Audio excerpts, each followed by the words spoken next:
Welcome to the channel dear students. ये आपके class 9th की बुक बिहाइव की थर्ड पोएम है रेन ऑन द रूफ और इसके राइटर हैं क्वाइट स्किनी। इस पोएम में जो पोएट है वो ये बता रहे हैं कि कैसे जो ह्यूमन बीइंग हैं अपने परेशानियों से परेशान ना हों और उसे फेस करने के लिए उन्हें उस टाइम पे भी कोई ना कोई रास्ता ढूंढना चाहिए। Just like this poem. Clear.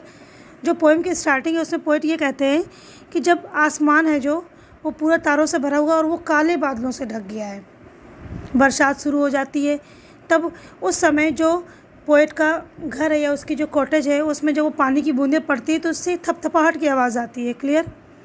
उसके मन में बहुत सारे थॉट्स आते हैं नेचर को लेकर के, और उस आवाज़ के साथ में जो पोएट के मन में विचार आते हैं या उसके मन में जो थॉट्स आते हैं वो क्या है, we will see in the poem. Clear. हम लोग इसी पोएम में यही देखने वाले हैं। So let's start with the first stanza.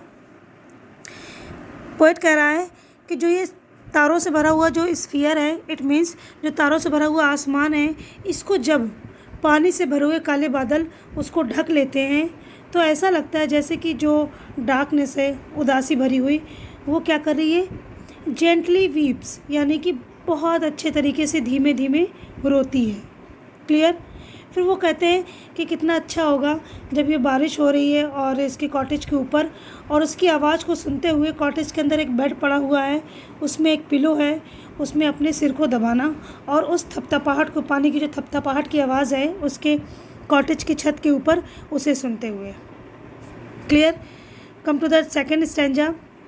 फिर वो ये बोलते हैं कि जो भी थपथपाहट की आवाज़ है वो जब भी पड़ती है शिंगल्स के ऊपर, शिंगल्स वो एक वुडन पीसेस होते हैं जो छत में लगाए जाते हैं, उसमें जब उसकी आवाज़ पड़ती है तो उसके हार्ट में उसी थपथपाहट की आवाज़ से एक साउंड इको होती है, और जो साउंड इको होती है यानी कि साउंड जो गूंजती है, उस साउंड की जो गूंज है वो बहुत सारे सपने, बहुत सारी कल्पनाएं उसके जो उसका बिजी माइंड है उसमें लेकर के आती है। इट मीन्स जो सिंगल्स के ऊपर पड़ने वाले पानी की आवाज़ से जो धुन निकलती है, जो मेलोडी निकलती है, उससे जो गूंज होती है, वो गूंज से उस राइटर के हार्ट में, उसके माइंड में बहुत सारी कल्पनाओं भरी सपने जो होते हैं वो आ जाते हैं। और वो क्या करते हैं कि लिखा हुआ है कि 1000 रिकलेक्शंस, इट मीन्स बहुत सारी जो उसकी पुरानी यादें हैं वो क्या करती, वो आकर के उसके पास पूरा एक नेट जैसा बुन देती हैं, यानी कि ताना बाना बुन देती हैं। इट मीन्स वो अपनी पुरानी यादों में खो जाता है जब भी वो अपने छत के ऊपर पानी की थपथपाहट को सुनता है। Clear. Let's move for the three. अब उसकी जो माइंड है उसकी मेमोरी में उसकी मॉम आती हैं। क्लियर। जो कि बहुत वर्षों पहले जा चुकी हैं, और वो ऐसा लगता है जैसे कि उसकी माँ उसके सामने खड़ी हुई हैं।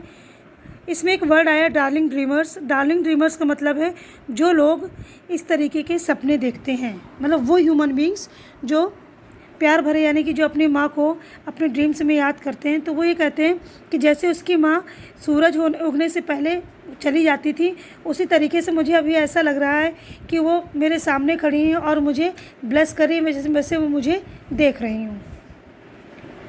फिर उसके बाद में वो कहता है कि बस मुझे ऐसा लगता है जैसे कि मैं उन्हीं पुरानी यादों में खोया हुआ हूँ, और जो बारिश की आवाज़ है जो मेरे छत के ऊपर पड़ रही है, उसकी आवाज़ से मुझे हर बार उसकी हर एक थपथपाहट से बस ऐसा ही लगता है कि जैसे मेरी माँ मुझे अभी भी देख रही हो। Clear. So that was the explanation of your poem. I think ये आपको बहुत अच्छे समझ में आ गया हो, and this will be helpful for your explanation and MCQs. Thank you so much for watching.